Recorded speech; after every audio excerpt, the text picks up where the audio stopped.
யார் பேறு பெற்றவர்? இது இயேசு கிறிஸ்துவுக்குள் பிரியமான என் சகோதர சகோதரிகளே, இந்த நிமிட நற்செய்திக்கு இயேசுவின் நாமத்தில் நான் உங்களை அன்போடு அழைக்கிறேன்.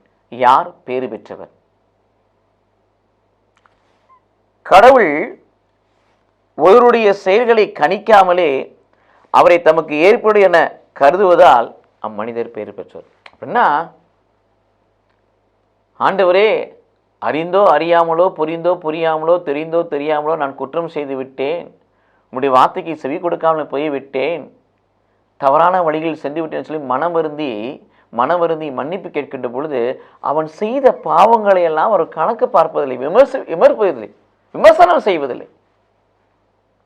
கிழக்குக்கும் மேற்குக்கும் எவ்வளவு தூரம் இருக்குதோ அவ்வளவு தூரத்துக்கு பாவங்களை தூக்கி எறிகிறார் என்று வாசிக்கிறோம். திருப்பாடல் 103:10-12.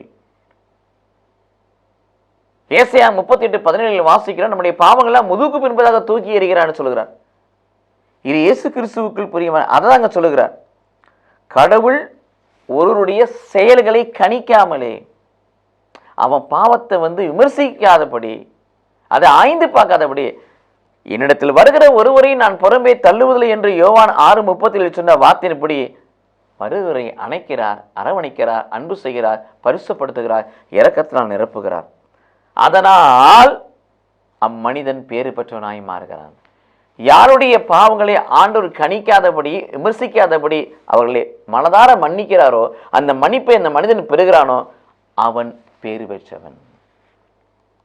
அடுத்தபடியாக, ஆண்டவர் எந்த மனிதன் தீசைகளை கருத்தில் கொள்ளவில்லையோ, இவன் நமக்கு எதிராக பெரிய துரோகம் செஞ்சிட்டான், இவன் நமக்கு எதிராக பெரிய தீமை செஞ்சிட்டான், மனித ரீதியாக நினைக்கிறோம்ல, மன்னிச்சிருவான். ஆனால் அவன் செஞ்ச விஷயம் இருக்கு பாருங்க, அதை என்னால் மறக்கவே முடியாது சொல்லுவான்.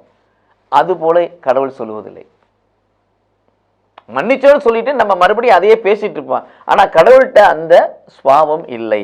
ஒரே வார்த்தை, ஆண்டவர் எந்த மனிதனின் தீ செயலை கருத்தில் கொள்ளவில்லையா, அது கருத்திலேயே கொள்ள கிடையாது. யாருடைய எந்த ஒரு மனிதனின் தீ செயலை ஆண்டவர் கருத்தில் கொள்ளையோ அவன் பேர் பெற்றவன். சில பேரை வச்சிருப்பார், ரொம்ப அநீதமா அக்கிரமமா ஒரு பெரிய ஜனக்கூட்டத்தையே கெடுக்கக்கூடியவர்களாம் இருப்பாங்க, அது வேற விஷயம். ஆனால் சில நேரங்களில், பல நேரங்களில் பெரும்பான்மையான பிள்ளைகளுடைய தீச்சைகளை அவர் மனதில் கொள்வதில்லை, கருத்தில் கொள்வதில்லை. அப்படிப்பட்டவர்கள் பேறுபட்டவர்கள். இப்படிப்பட்ட நிலைப்பாட்டுக்குள் நம்மை வைப்போம், இந்த அனுபவத்தை பெற்றுக்கொள்வோம், கடவுளுடைய பார்வைக்கு முன்பதாக பேறு பெற்றவர்களாய் மாறுவோம். கடவுள் நம்மை ஆசீர்வதிப்பாராக. ஆமென்.